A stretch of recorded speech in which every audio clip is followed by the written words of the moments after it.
back on comms. Camera 2's here too.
One, two. I hear some click. See how many headphones I can have on here. Here's some Camera keys, 7 is some here. lead guitar, some 6 bass, some acoustic is back. Ryan's vocal, Emily's vocal. Talk David's back. guitar. Also, too, I'll just give a wild signal Got that it. all goes dark again. Sounds good. Yeah. Now just bend over and plug it in. Sweet. Let's see. I hear Tess and Katie.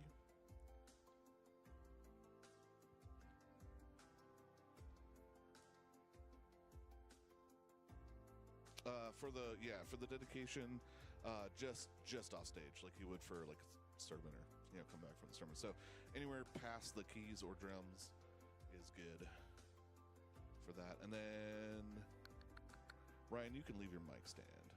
Yeah, it'll probably be easier. Let's see, Jen and Holly, do you have your mics? Holly and Jen, thank you. See both of you. And then do we have a drummer?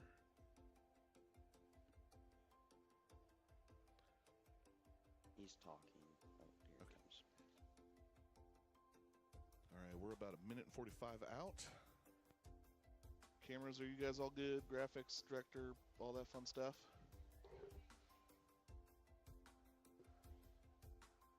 Camera ops, you want to check in on comm? 6 here.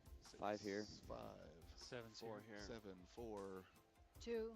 2, and 1. 1. That is all of them. Sydney and Natalie, are you guys on comms? Yes. Yes. Cool, thank you. We are approaching a minute here. 1 minute to go, 1 minute.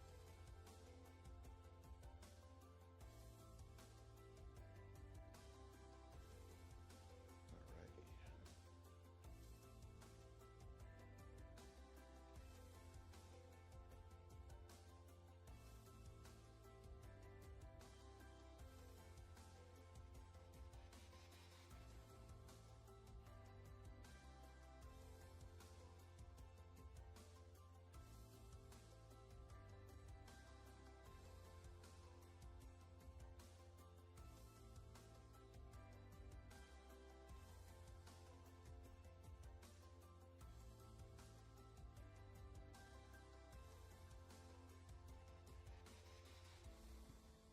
All right, party people, we're approaching 15 seconds out from the worship intro video bumper.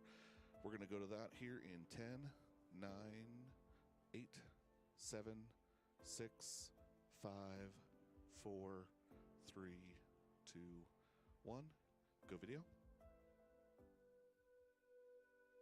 All right, just a reminder to everyone, we will have a baby dedication as noticed by the people standing on stage.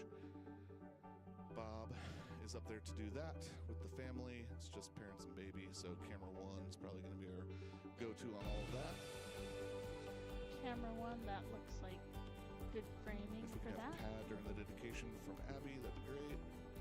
And then when they're done, they will be standing. So Ryan, if Bob doesn't invite people to worship, you can do that. But other than that, we'll be good.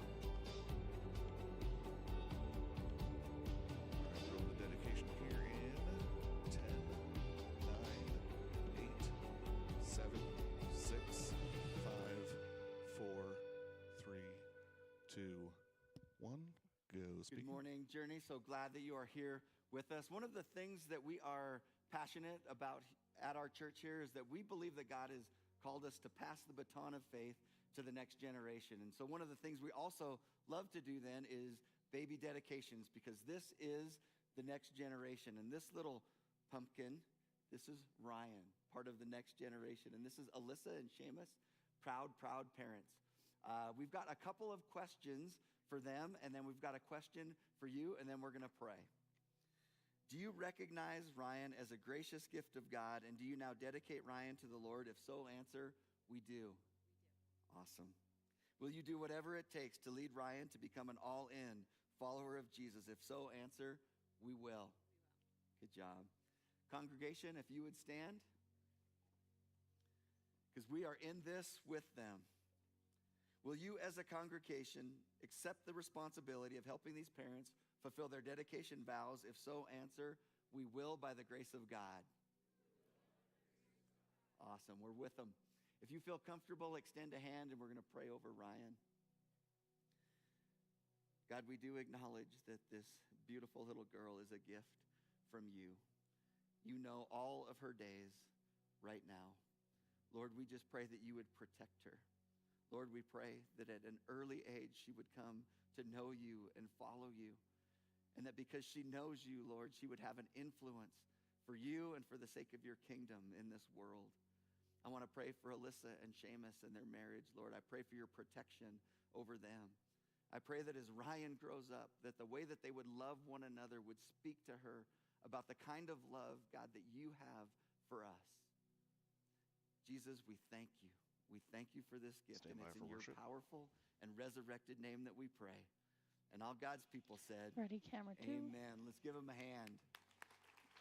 Stand by and go worship. Take. I'm on camera 2 right now. 1, 2, 2, start zooming out.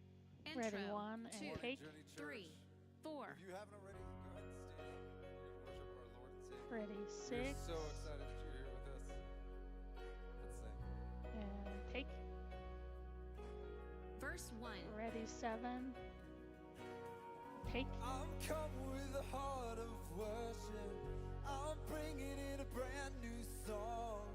Ready, I'm ready 2. to see the unthinkable. And Verse take. 2. I'm ready for miracle. Ready, 1.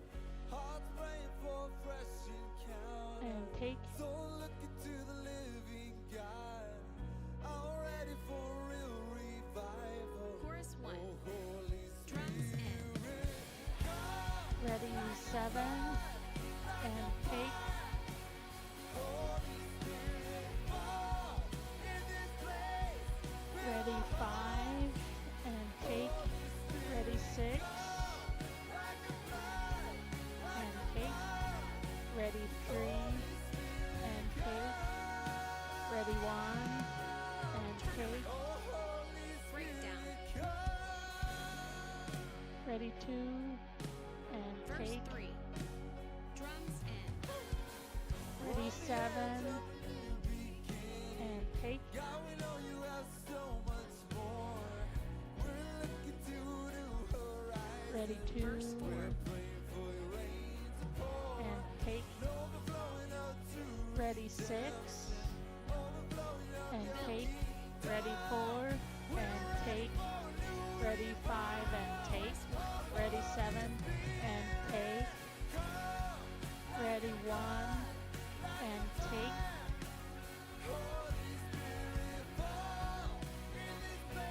Ready, 7.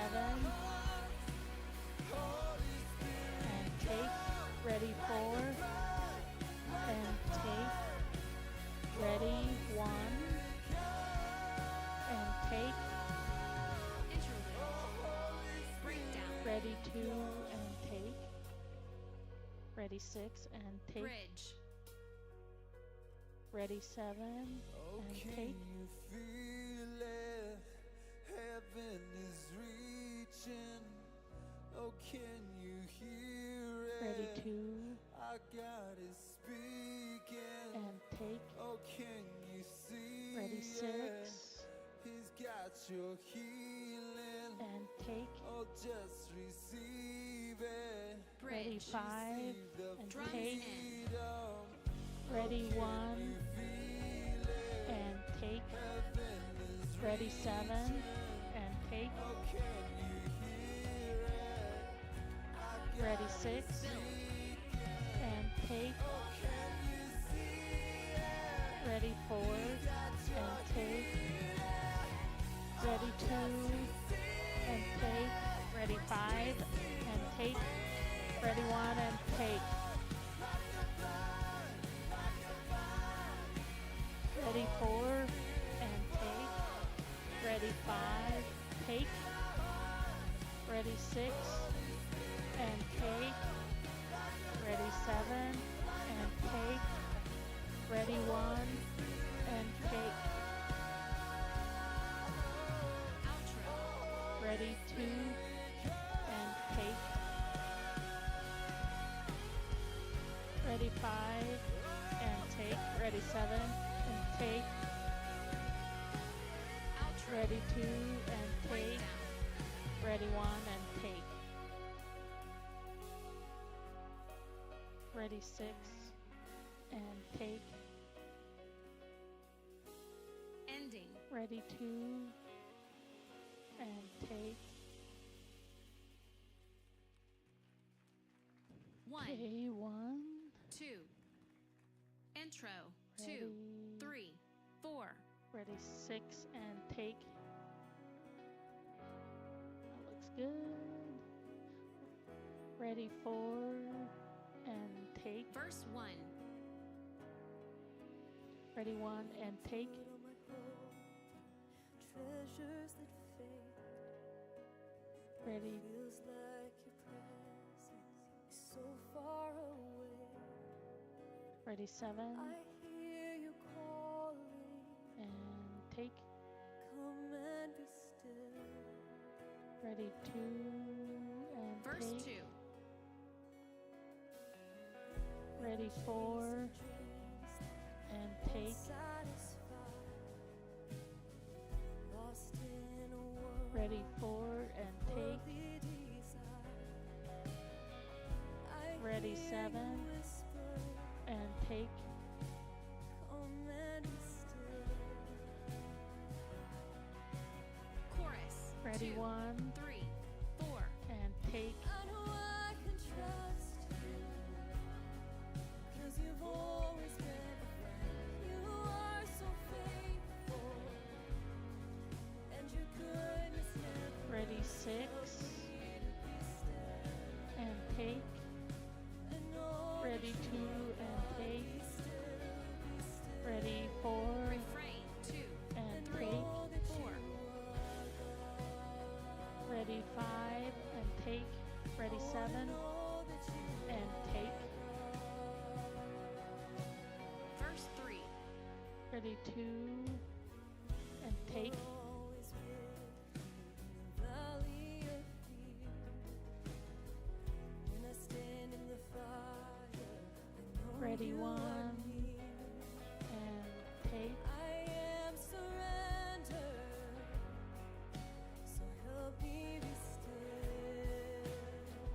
Oh, Ready 5 2, 3, 4. and take. I know I can Ready trust 6 and take.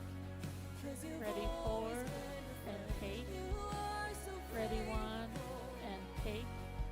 and your goodness never ends. So help me to be still.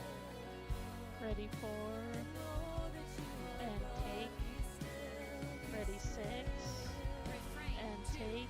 3, 4. Ready 5 and take. Ready 7 and take. Ready 4 and take. Bridge 1. Ready 2 Breakdown.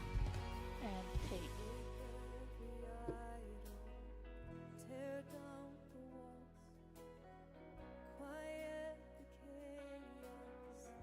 destroy the lies, break Ready, 6 every idol, tear down the walls, and take. quiet the chaos, Ready, 1 destroy the Build. lies, and take. break every idol, tear Ready, down 5 the walls, and take. quiet the Ready, 7 destroy the Last time. and take. every idol, Ready, 2 and take. quiet the chaos, Bridge 2. Ready, 1 and take. Ready, 5 and take. Ready, 6 and take. Ready, 7 and take. Ready, 1. Ready, 2 and take. Ready, 5 Chorus. 2. and take. 4. Ready, 1 and take. Cause you've always been a friend. You are so faithful. Ready, 2 Chorus. 2. And your 3. goodness 4. and take. I know I can trust you. Cause you've always been friend. Ready, 6 You are so faithful. and take. Ready, 5 All ends. and take. Ready, 4 and take. Ready, 1 and take. Ready, 7 and take. Ready, 6 and take. Outro. 2. 3. 4. Ready, 1 and take. I wanna know that you are. Ready, 2 and take. I wanna know that you are. Next up is Selah, so stand by for that until I say go. Ending. 2. 3. Camera 4. 1. Go, Selah.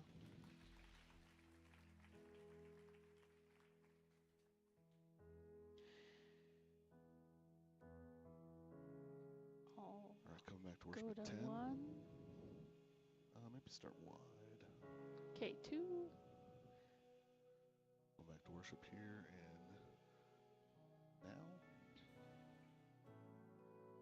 1. Okay, 2. camera 6. Verse 1, 2, 3, 4. Actually, I'll do camera 1 in a second.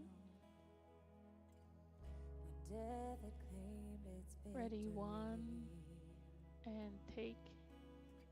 The King of Love had given up his life. The darkest day in history. Verse 2. There on a Ready, cross, the way 7 for sinners. and take. For every curse, his blood atoned. Ready, 2 and take. One final breath and it was finished.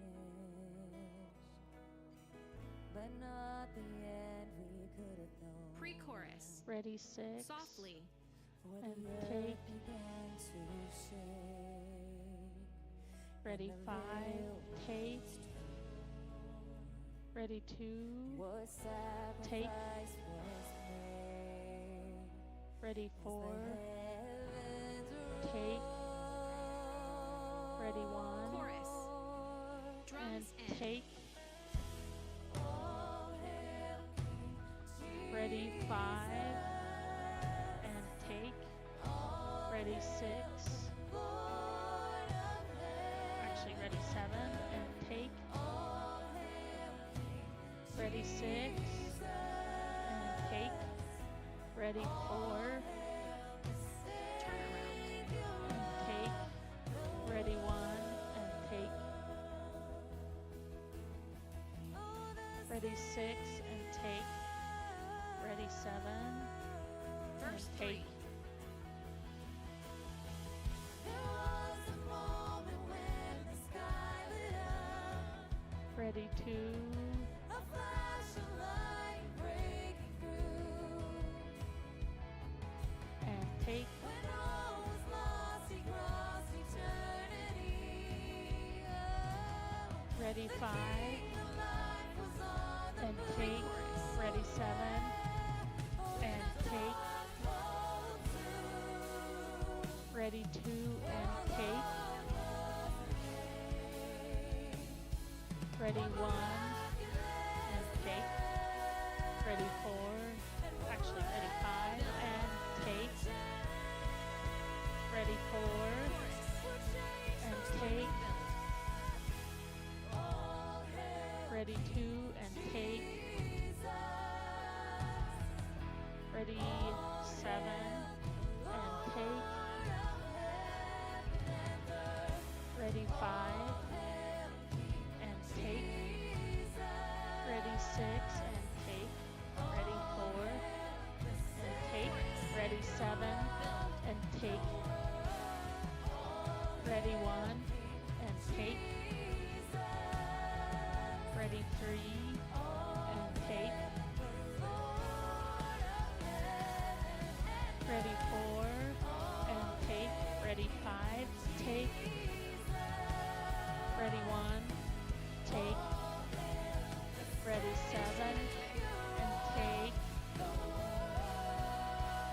ready 5, and take, ready 2, and take, ready 6, and take,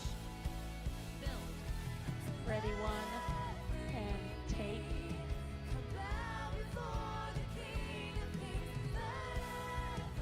ready 2, and take, ready 5, and take, ready 6, and take, ready 4, and take, ready 1, and take, ready 3, and take, ready 7, and take,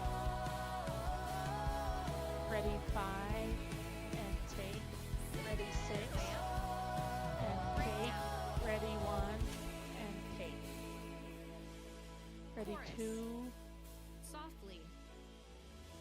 and take.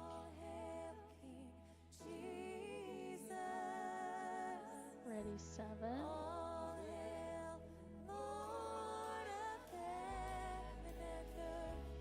actually ready 4, and take, ready 6, and take, ready 7, take, Camera 1 ready, Ready for to- speaking. take, ready 1, Stand by. And go speaking. Well, good morning, Journey, okay, and on camera welcome. 1. If you are in person and on site, go ahead and have a seat. And if you're joining us online, we are so glad you are with us as well. Well, I have two exciting things to share with you this morning. The first is last weekend we had our river baptisms, and I'm so excited to let you guys know that we baptized 64 people on Sunday, which is amazing. It was so cool to be a part of that and see people taking those next steps from all ages and stages of life. It was incredible. The second is I have the privilege of introducing Danielle, one of my favorite staff members around Journey. Danielle, can you share a little bit about yourself? Sure. Well, my name is Danielle. My family has been attending Journey for about 7 years. You may have seen me either on stage with the worship team or perhaps running around in the lobby after one of my 4 boys. You might be familiar with my husband, Andy. He is usually out front greeting or giving hugs to just about everybody he meets. I'm a sports mom with a cowbell. I'm a hobby farmer, and I am a nap enthusiast. Who could top that? Like, I want to have a cowbell and nap enthusiast. That sounds awesome. So, Danielle, tell us a little bit about your role and what you carry around here. Sure. So for the last year, I've actually been working directly under Michelle as the group's administrative coordinator. So if you're looking for a group, I'm your gal. I'm the person you talk to, and I connect you with a leader and hopefully get you connected into a group. I also am the main correspondent for a lot of our group leaders, but my main focus is getting people connected with fellow believers. Yeah, and she does such an amazing job just I know it's made a lot of your lives easier as well as mine, and I just love Danielle's heart for connection for people. It matters. So, Danielle is a group leader as well, and so I would love for you to just share the impact of how it's been for you as a group leader who likes to be behind the scenes. Like, talk to me about that. Okay, well, it's hard to tell when I'm up on this stage, but I'm actually an introvert. I'm a little on the quieter side, and I very much prefer being behind the scenes.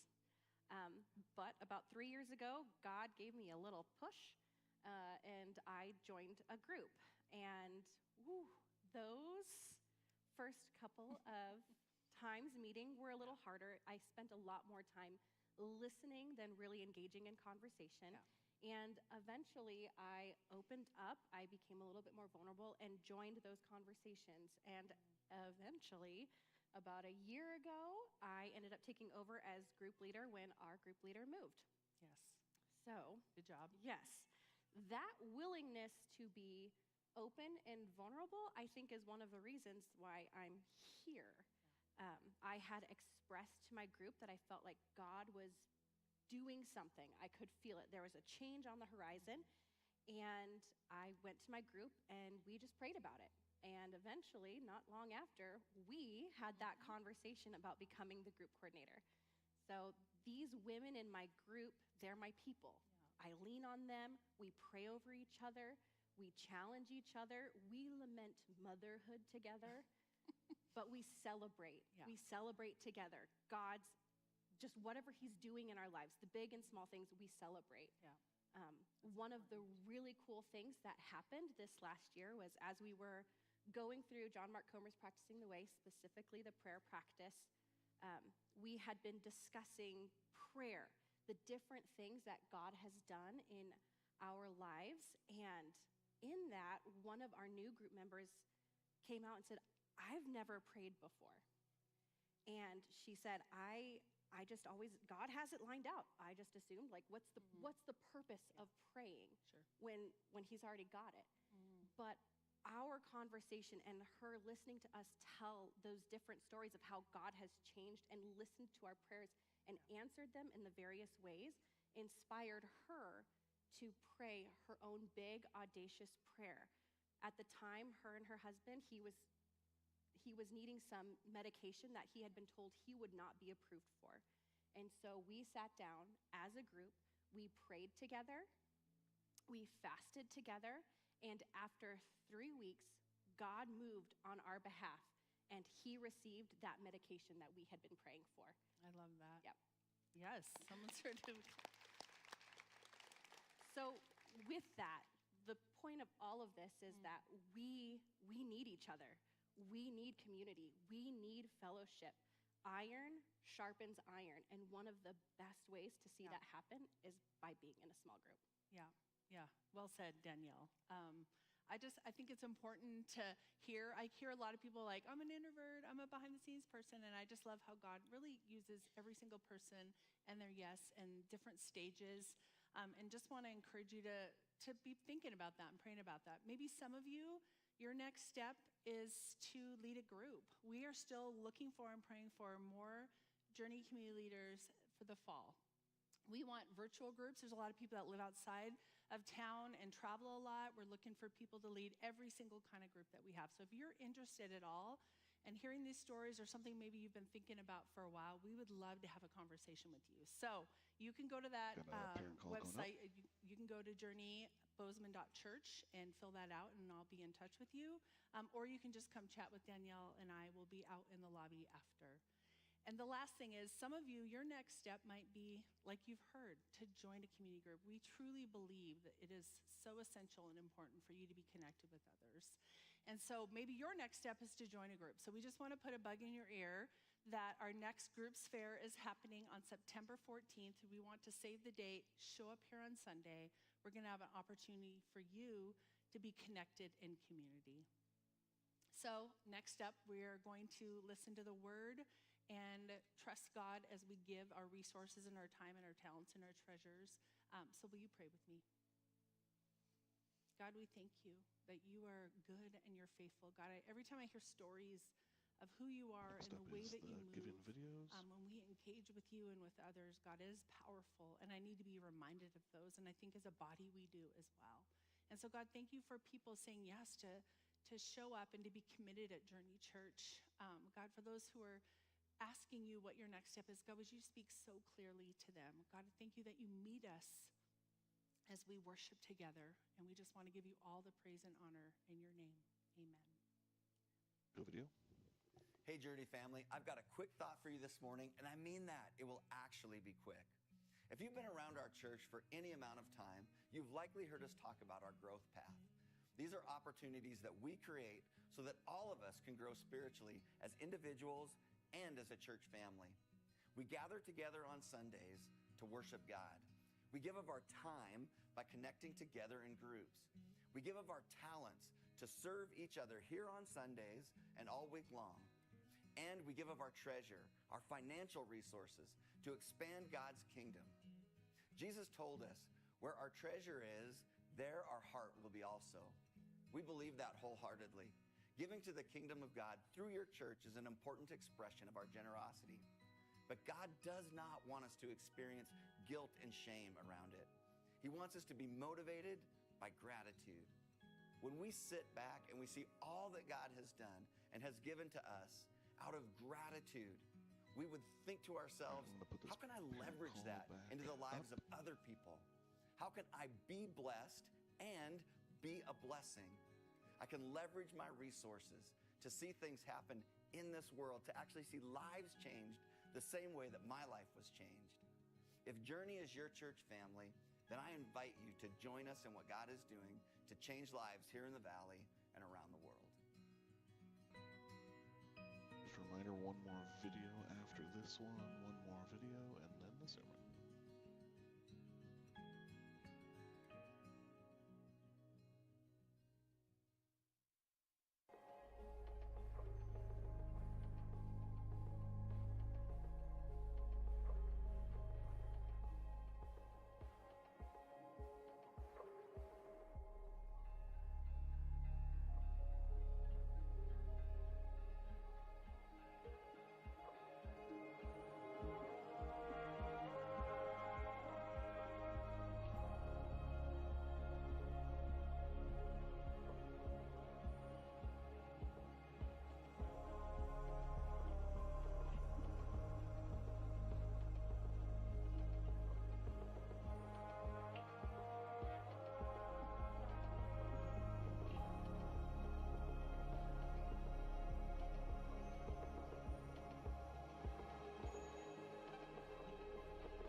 Bob in 5, 4, 3, Going to 2, 1.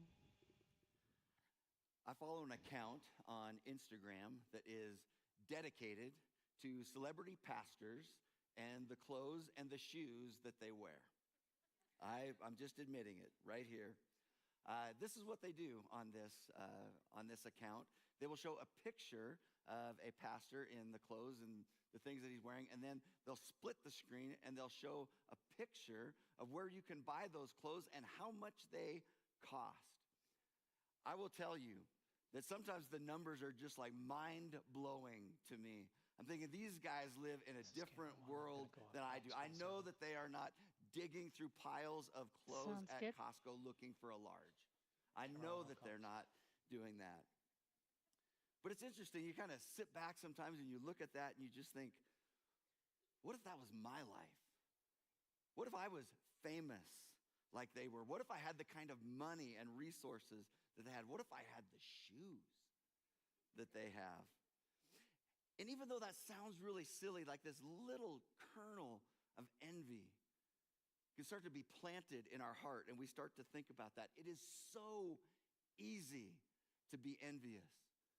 Our hearts naturally will tend toward wanting a life that somebody else has. Modern marketing, they bet billions of dollars every year that they can access that little piece of your heart that might be a little bit discontent and wants somebody else's life other than the life that you have. And if you just get this thing, it will satisfy you. It will give you their life. And think just for a minute about social media. How much of social media is about comparison. Looking at the lives of other people. Wow, their life looks so much better than mine. Maybe I need to post something that will make my life look even better than theirs. It's so much about comparison. There's no win in comparison. There is only sin in comparison. See what I did right there? Sin, the sin of envy. That's what we're going to talk about today. Now, the ancients, the early church fathers, they understood just how insidious envy can be in our life. In fact, when they talked about what they called the 7 deadly sins, envy is one of those. They recognized that this has a destructive power in our life. But here's what I've been asking myself. Do we take this as seriously as they did? Do we take this as seriously as the Bible does? Because here's what the wisest man who ever lived, this is what he had to say. In Proverbs 14:30, he said this, a heart at peace gives life to the body, but envy rots the bones. Isn't that an interesting word picture? That idea, like almost like a little cancer that finds its way into our bones. It's hidden, but it has the ability to rot our life from the inside out. Simply by looking around and saying, I want somebody else's life. I want the things that they have. And here's the problem, friends. When we envy other people, when we want their life, it negates our ability to live our actual life. The life that God has given us. The life that God intends for us to live for His glory. We miss out on that. But there's even more to it than that. When envy starts to take root in our life, it starts to lead to other negative emotions that have negative effects in our life. Emotions like self-pity. They have it so much better than me. Cynicism. We start to think negatively about them. Well, they only have that because of this. They're just lucky. We become cynical. We can become resentful of their life. We can become hard in our heart toward people. And sometimes we can even be angry toward people. There's lots of emotions that can well up in our life. And as Solomon said, it has the ability to rot our bones. So what do we do? What do we do when we have those feelings in our life? Because we all have them, if we're honest with one another. And that's what we're going to learn in the Psalms today. We're going to learn what the Psalms teach us about praying our feelings. We don't just ponder our feelings. The Psalms teach us to pray our feelings. We bring those to God. And we're going to be looking today at Psalm 73. This is a psalm of Asaph. He is a worship leader that was appointed by King David. He was a prophet of the nation of Israel. But Asaph finds himself in a place where envy is rotting his bones. He's looking around the world around him, and he's saying that everybody else is winning except for me. And he's even making note of the fact some of these people that seem to be winning life's lottery, they don't even follow God. They are even opposed to God, some of them. And he's looking at his own life and saying, my life is hard. My life is difficult. Asaph is going to teach us how to pray our feelings, how to pray through envy and do it with God. Psalm 73, starting in verse 1. Asaph says, surely God is good to Israel, to those who are pure in heart. This is Asaph's fundamental belief that God is on my team. I am on his team. I can count on him to bring good things to my life. But then there's a but. Verse 2, but as for me, my feet had almost slipped. I had nearly lost my foothold, for I envied the arrogant when I saw the prosperity of the wicked. Asaph says, my feet almost slipped. Now, you need to understand the language that he's using right there. He's not talking about just a little stumble kind of thing, a little speed bump in his life. He's talking about being on the verge of spiritual destruction in his life. He is so disoriented about why things are happening the way they are for himself and for other people in the world that he's about ready to throw in the towel with God. He's about ready to bail. Here's what we need to understand. We need to understand that rot of envy in our bones, it's not just about how we think about other people.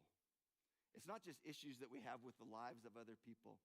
When that takes root in our lives, it not only affects relationships with others, but it starts to affect our relationship with God. Because issues that we have with people can easily become issues that we have with God. Here's what I've noticed in my life. I just want to say it's so common that I hear people that have stepped away from faith, and you start to talk to them about why. What has it caused you to step away from faith? And they'll say things like this: I tried Christianity and it didn't work. It didn't work for me. It didn't give me the life that I thought I would get. God didn't come through for me. Sometimes it takes the form of people saying things like, I prayed and I prayed and I prayed, and God didn't answer my prayers the way that I thought he should. So I'm out. He didn't come through for me. And sometimes it takes the form of people saying, I tried. I tried so hard to live a good life. I tried to do all the things that I thought would be true of someone that would love God, someone that would honor him. But all I found in my life is challenge. And so they come to the place where they say, I'm out. I'm done. See, we can believe that if God was really on our side, if we were really on his team, that he would take care of us the way that we think that we should be taken care of. Take care of us relationally. Take care of us emotionally, professionally, financially, physically, even our health, all those things. We think, if God was on my team, he would take care of me. You see, the problem that we have with envy, it's not just that we want other people's lives and other people's stuff. It's an issue that we have with God. It's an issue that we have with our Creator. And we can actually hold not just a grudge against people, but we can actually hold a grudge against God. The next 9 verses of Psalm 73, I'm going to paraphrase some of this, but here's what I want you to hear. Asaph is looking at the world around him, all these people that don't follow God, whose lives seem to be going well, and he's looking at his own life, and it's hard. He's pointing at them, but he's shaking his fist at God because he's frustrated, because he thinks this isn't right. He says things about them like they have no struggles. Their bodies are healthy and strong. They are free from common human burdens. They're not plagued by human ills. Their hearts are hard toward God. They are arrogant. They're so arrogant. They actually overlook other people. They actually oppress other people sometimes.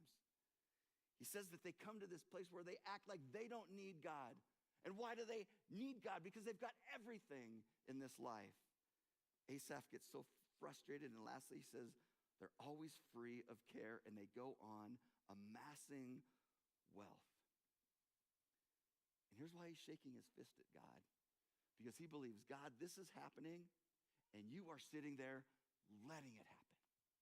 I'm just watching you let this happen. God, the wrong people are winning in this world. I'm the one on your team. I'm the one trying to live the life that you want me to live. I feel like I'm losing and everybody else is winning. And he's bitter. He's absolutely bitter. And that's the reason that envy is not just about our relationships and how we view other people, because it will spill over into how we view God. It can easily turn to bitterness before God. Now, I love this part because Asaph, he just gets gut level honest after that. And he pulls back the curtain and he shares his heart. And in my opinion, he makes a stunning admission in verse 13. He says, surely in vain I have kept my heart pure and have washed my hands in innocence.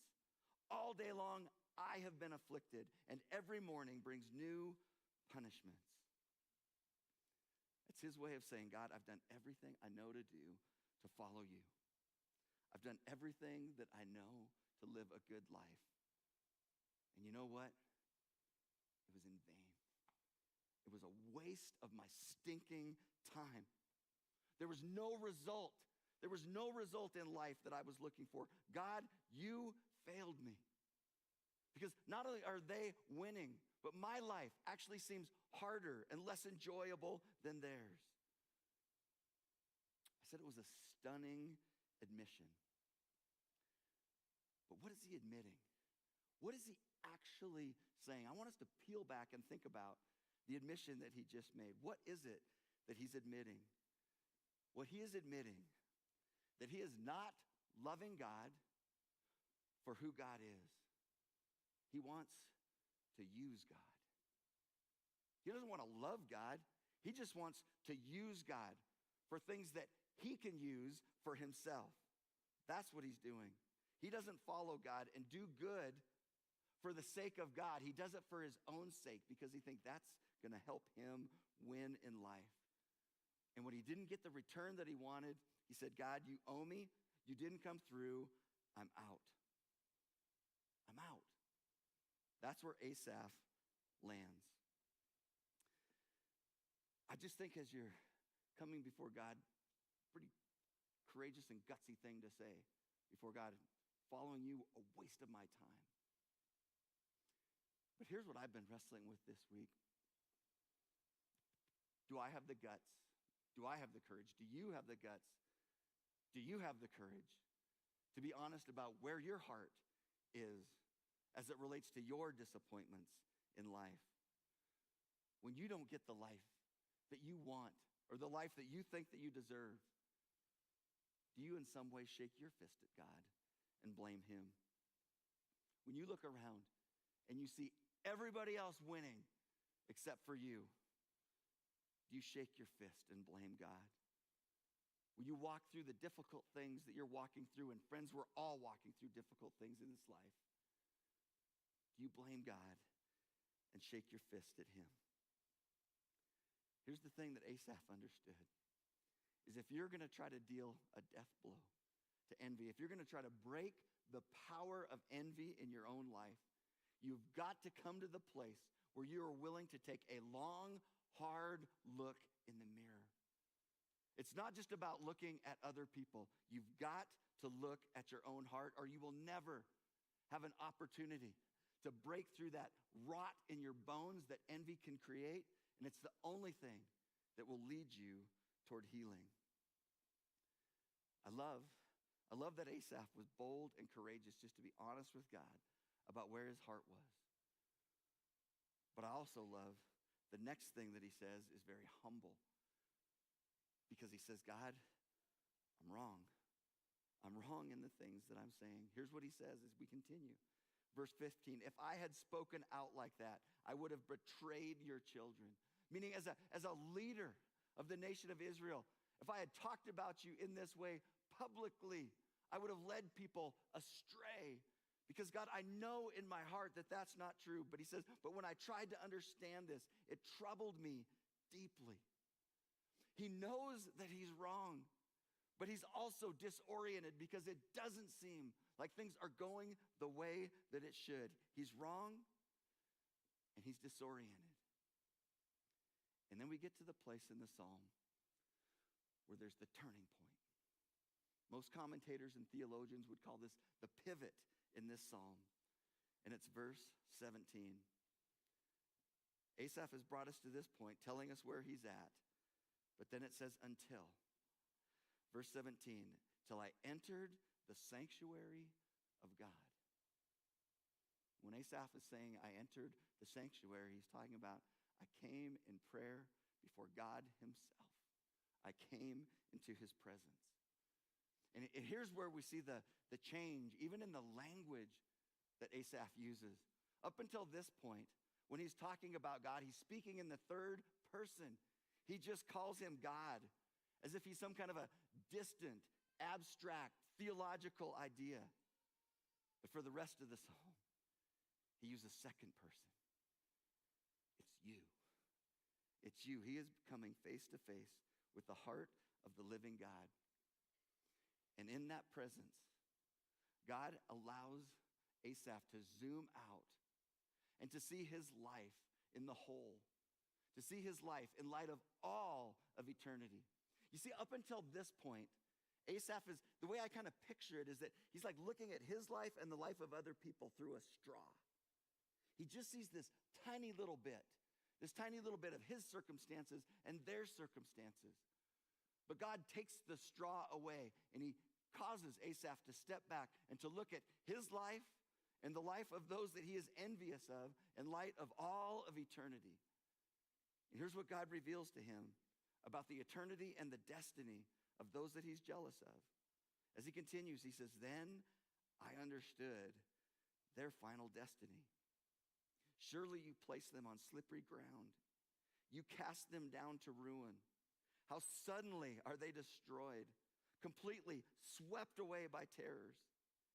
They are like a dream when one awakes. When you arise, Lord, you will despise them as fantasies." He just realizes these people that are living life apart from God, not only are they going to live this life apart from God, they're going to spend eternity apart from God. And he knows jealousy doesn't make sense. Envy doesn't make sense in light of that.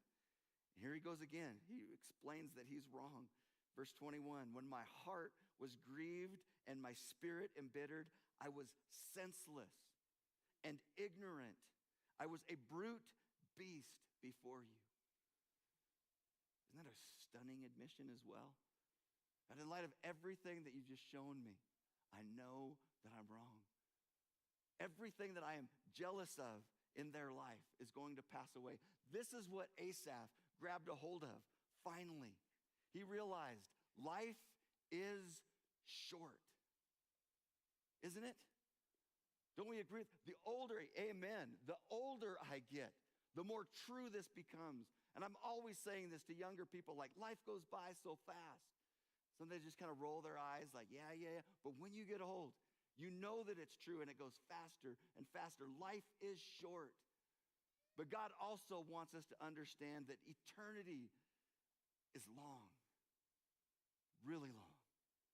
And we need to, as we look at this life, we don't look through a straw at just the circumstances of our life and the lives of other people that we're maybe envious of. We look at our life through the whole of what God is saying, because it's only through what eternity, it's only for what matters for eternity that's going to last.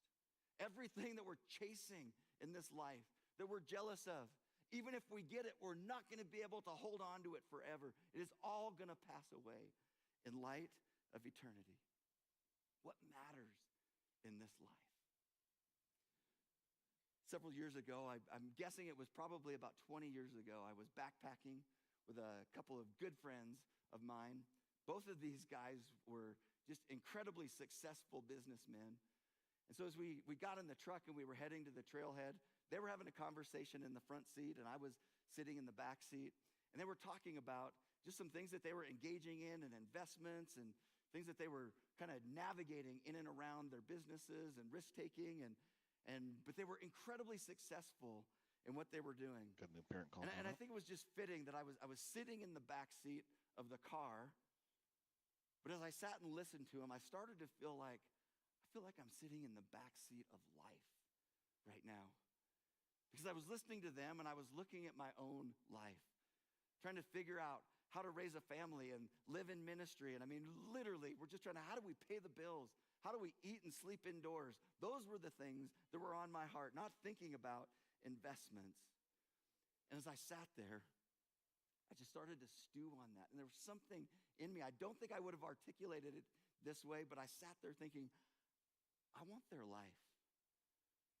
That sounds really secure. And I feel like I'm in this place in life where everything feels so insecure. And I just got so fearful. And so in that fear and that anxiety, just thinking like, what am I doing with my life? I started to fantasize actually about what could I do? What could I do when I get back from this trip to leave ministry and start making money? I'm thinking, I'm smart, relatively a little bit. Kevin? Hard work. I will work Yeah. hard. The How am I formatting gonna for make the verse money on the next in two this slides life? is weird. There's I a was dash where there should be a so, colon. so fearful. Should I But just as I leave it? continued to try to wrestle with that, Yeah. Okay. I remember this so much. 20 years later, I felt physically ill. It was like that envy rotting my bones, but it was just turning my stomach. And I believe what I said What's at the beginning the, of the sermon. There's no win Scripture in verse. comparison. It's There's only sin. for the Psalm 73, 23 through comparison. 26. So I just felt like the Lord was 23 nudging me. What was You it? need to It's just right. confess to It's your just friends there should what's be a going on colon in your after I the know. I'm looking 73. it up. What was it? I hate it when he does 73 that. what? Psalm I don't want to talk 73, about the things 23 through that are 26. ugly, that are in my heart. Yes. Yeah. But I'm so glad I did. Because I just shared and I said, guys, man, I am wrestling with this. Listening to you talk about life, and I just feel so fearful, like I'm just not going to make it. One of my buddies that was there, he didn't physically grab me, Yeah, we can leave it. but he emotionally grabbed me because he looked at me and he made this comment. He said, Bob, I would give anything for one of your stories. I would give anything for one of your stories. And this is what he meant by that. He was someone that was a supporter of the ministry that I was involved in and knew the things that were happening and knew that I got to spend the best hours of my day helping people learn how to know God, learn how to follow God with their life. And he said, I hear the stories of these changed lives. I would give everything for one of those stories. A friend had to grab me by the shoulders, figuratively, and put me in the presence of God and allow me to zoom out on my life and realize what matters for eternity. The stuff that I wanted to chase, that they had in life, the things that I was envious of, no, because he brought me, my friend brought me into the presence of God and helped me see his perspective. I went from feeling fearful and inadequate to feeling like, I might be one of the richest people in the world. God, what you allow me to do? And I left there thinking, life is short. Eternity is long. We've got to live for the things of eternity because those are the only thing that matter. The only thing. And now we get to the part of the psalm. It's my favorite. My favorite word in this psalm is the next word. It's a tiny little word. It's only 3 letters long. And it's the word yet. Yet. I think if we're going to understand what Asaph came to understand, we've got to understand the power of the word yet. Now let me just remind you where Asaph has taken us up until this point in the psalm. Up until this point, Asaph is rotting with envy toward other people. Up until this point, Asaph is bitter and angry toward God. Up until this point, Asaph is blaming God. He is speaking negatively about God. And he is right on the verge of throwing in the towel with God and saying, God, I'm out. In Asaph's own words, he is senseless, ignorant. He's a brute beast before God. But then that 3-letter word, yet. And that word yet is Asaph saying, I found the grace and the compassion of God. See, I was ready to throw in the towel on God. Yet, God was unwilling to throw in the towel on me. This is what Asaph says. Verse 23, yet I am always with you.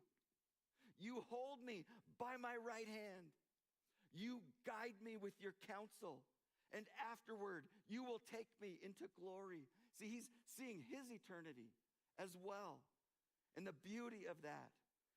He continues, who have I in heaven but you? And earth has nothing. Do you hear that? Earth has nothing that I desire besides you. My flesh and my heart may fail, but God is the strength of my heart and my portion forever.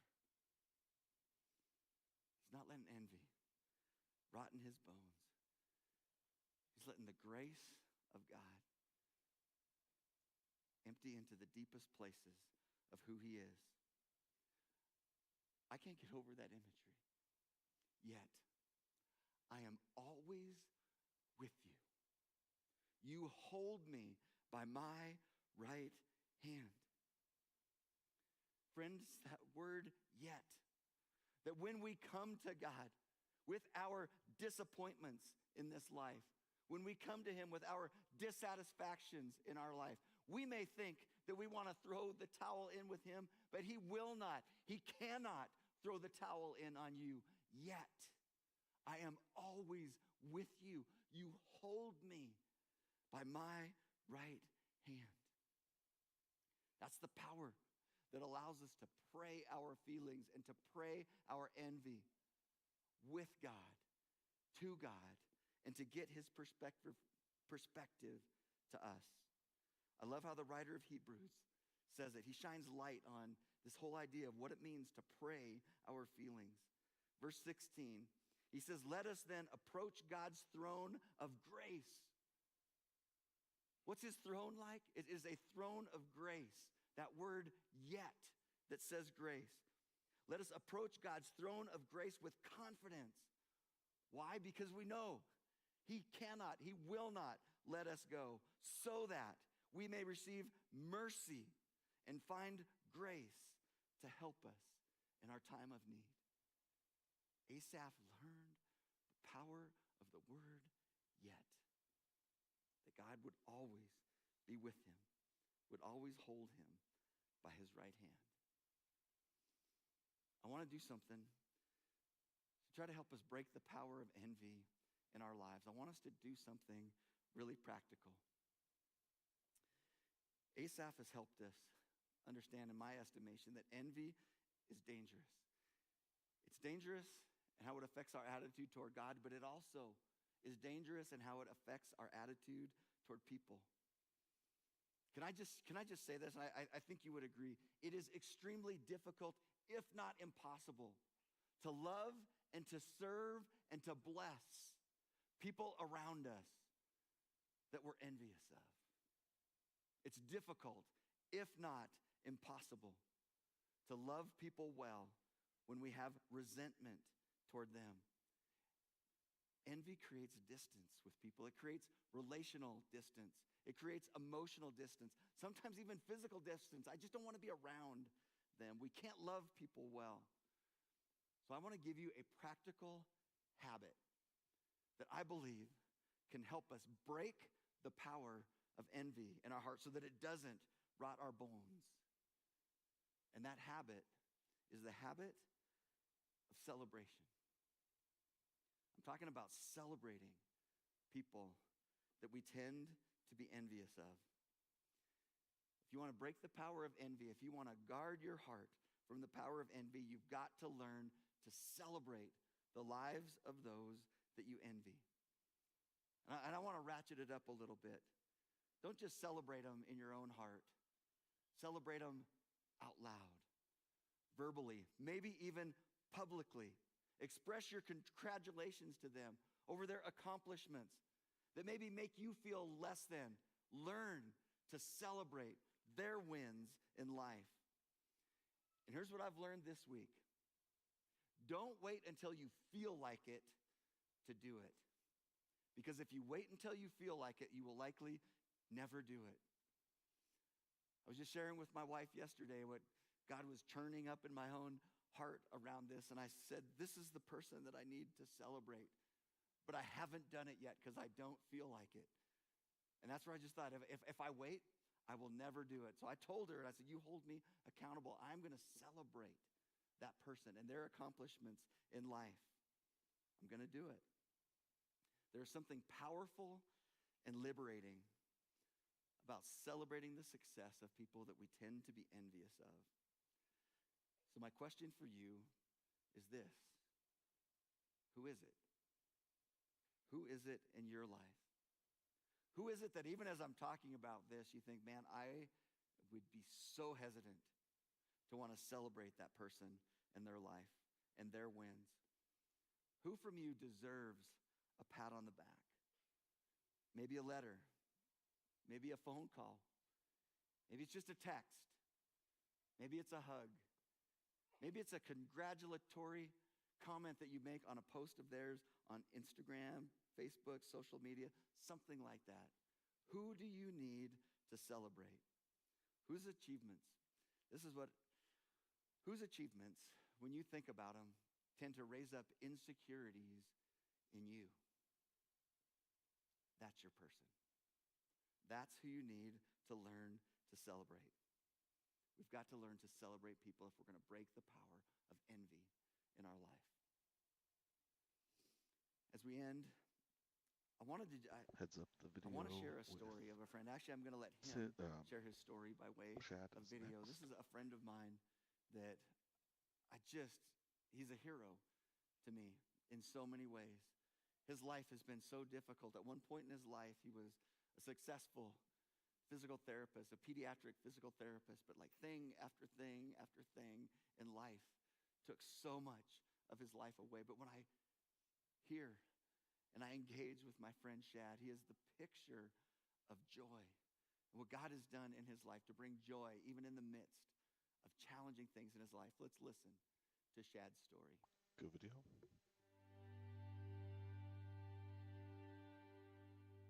Well, Shad, I just want to thank you so much 7.5 for minutes taking long. time to be here today. I wanted to just capture a little bit of your story. Over time, I've had the opportunity to get to hear and know you more, and I just want to say that in many ways you're a hero to me because of how you have approached a lot of the challenges in your life. Boy, my story starts, my wife had left me, and she divorced me in 2017, and just like right afterwards, I got diagnosed with Lyme disease, and so I couldn't work. I didn't have a place, so I lived in my camper trailer. It felt like I was working through it, and I was getting healthier. I got T-boned going across Jackrabbit to go home, and then they flighted me to Billings. I had bleeds all over in my brain. I had a brainstem bleed. Okay. And that usually ends, you usually meet the Lord.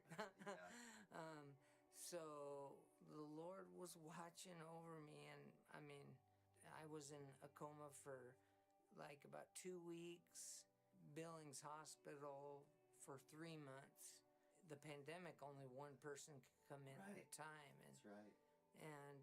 And my kids couldn't come in. When I was in the ICU, they would go outside of my window. They could see me, and they would pray for me. Yeah. And I had always believed in the Lord, and it was a deep on the outside, but it was a little bit shallower on the inside. I would pray that, God would bless what I decided.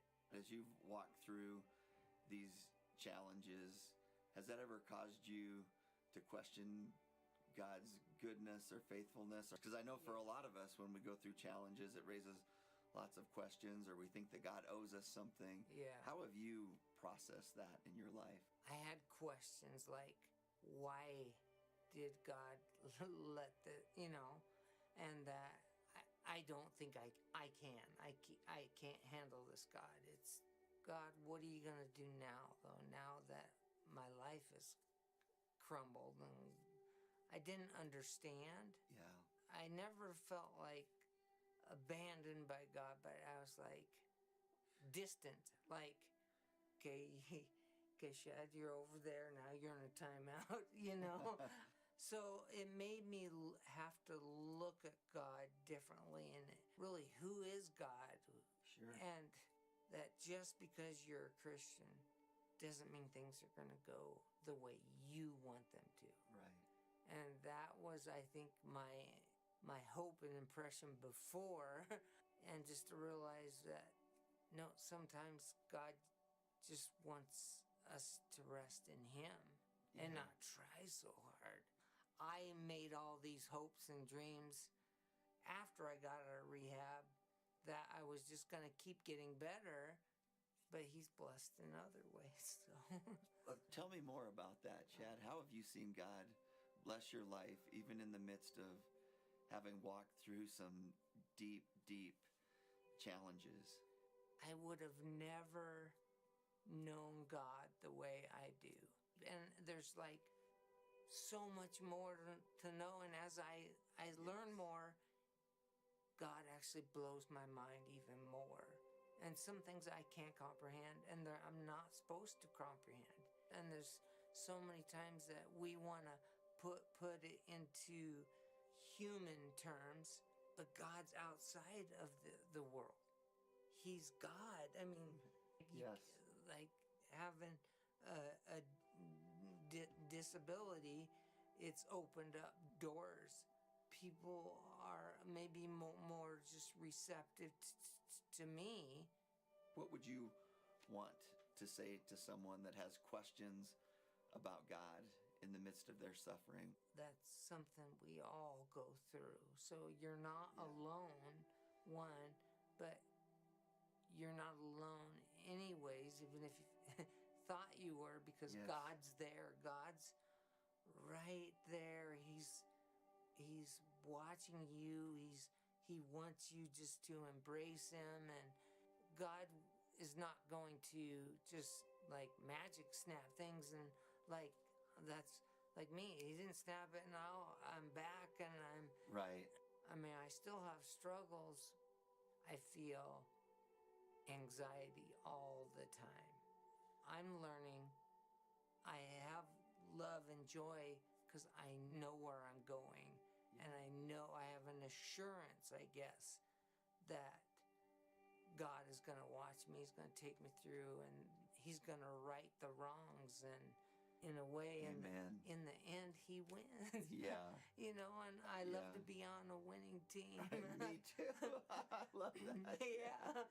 And He can be in pain and misery, All right, everybody, we got and about He a can still minute have and a half joy left of this knowing video. 1.5 minutes. Jesus, so we're the back to joy Bob. knowing that He was sacrificing, that others would be able to come, that He be at the right hand of God. You know, just there's so much that you can be joyful for, that God's not finished with you, that He's faithful to complete the work He started in you. Yes. Don't give up trust in Him. I guess rest in Him, and take each day, each moment. And it doesn't matter if you have anxiety issues or you're going through problems or you're happy. You have to take every thought captive and make it obedient to Christ, trying to hand God all my distractions and listen to Him. Shad, I just want to thank you so much for taking time today All to right, 30 seconds share to not Bob. just with me, but 30 with the seconds. Journey family, your story, and you are a beautiful picture of joy. I love when you're out front greeting and welcoming people. There's always a beautiful story behind every face, and so thank you for being willing to share your story with me and with our Journey family. I love you, Shad. Go back to I Bob love in 10, you too, and I love 9, God. You do. I know you do. 7, 6, 5, 4, 3, 2, 1. Go, Bob. Yeah.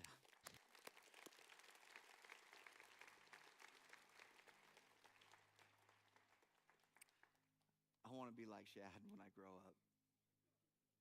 He's learned the power of yet, same as Asaph did. Yet, you are always with me. You hold me by my right hand. Let's pray. God, I just want to say thank you. That even though we can be like Asaph, we can be senseless ignorant, a brute beast before you as we bring our brokenness before you. Yet, you hold us by our right hand. Yet, you will always be with us. You will never, ever let go. Thank you for your grace and your kindness and your mercy, and that we can come to you boldly to your throne of grace and receive the mercy that we need. God, we love you. This world has nothing that we desire more than you. Okay, camera And it's in 2 your ready. name, Jesus, that we pray. And all God's people said, amen. 1, And take. Go worship. 2, Ready. intro. 2, 3, 1, you can grab 4. Tess. Ready, 6, and take.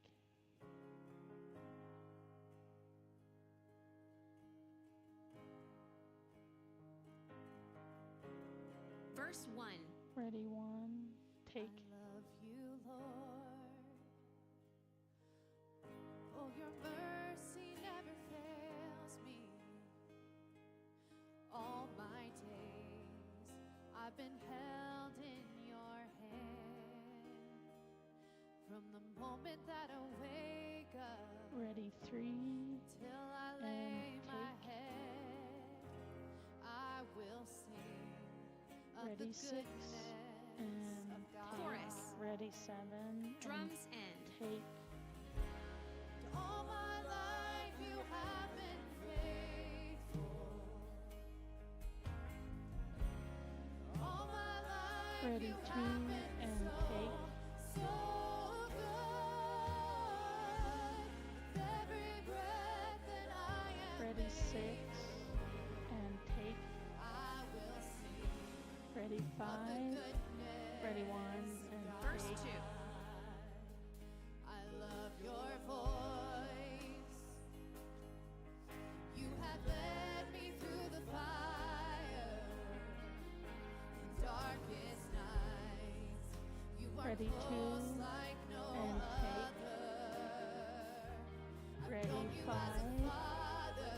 and take. Ready, 6, I've known you as a and friend. take. I Ready, have 7, lived and in the take. goodness of God. Chorus. Ready, 2, Oh, take. all my life you have been faithful. Ready, 1, All my life you and take. have been so, so good. Ready, 4, and take. With every breath Ready, that 5, I am and able, take. I will Ready, sing 2, of the goodness actually ready, 1, and Bridge. take. I will sing. Your goodness is Ready, 6, it's running after and take. me. Ready, 7, Your goodness and is take. running after, it's Ready, running 4, after me. My and life take. laid down, I surrender now. I Ready, give 6, you and take. everything. Ready, 5, and take. Ready, 7, and take. Ready, 1, and take. Ready, 6, and take. Ready, 7, and take. Ready, 5, and take. Ready, 2, and take. Ready, 1, and take. Ready, 6, and take. Interlude. Breakdown. Ready, 4, and take. Chorus. Softly. Ready, 6, and take. Ready, 2, and take. You have been faithful. And all my life you have been so, Ready, so 7, good. and take. With every breath that I am able, I will sing Ready, 2, of the goodness and of take. God. Ready, 6, and take. Ready, 5, and take. Ready, 1, and take. All my life you have been Ready, 4, and take. faithful. Ready 6 and take. Ready 7 and take. Ready 5, take. Ready 4, take. Ready 1 and take. Ready 2 and take.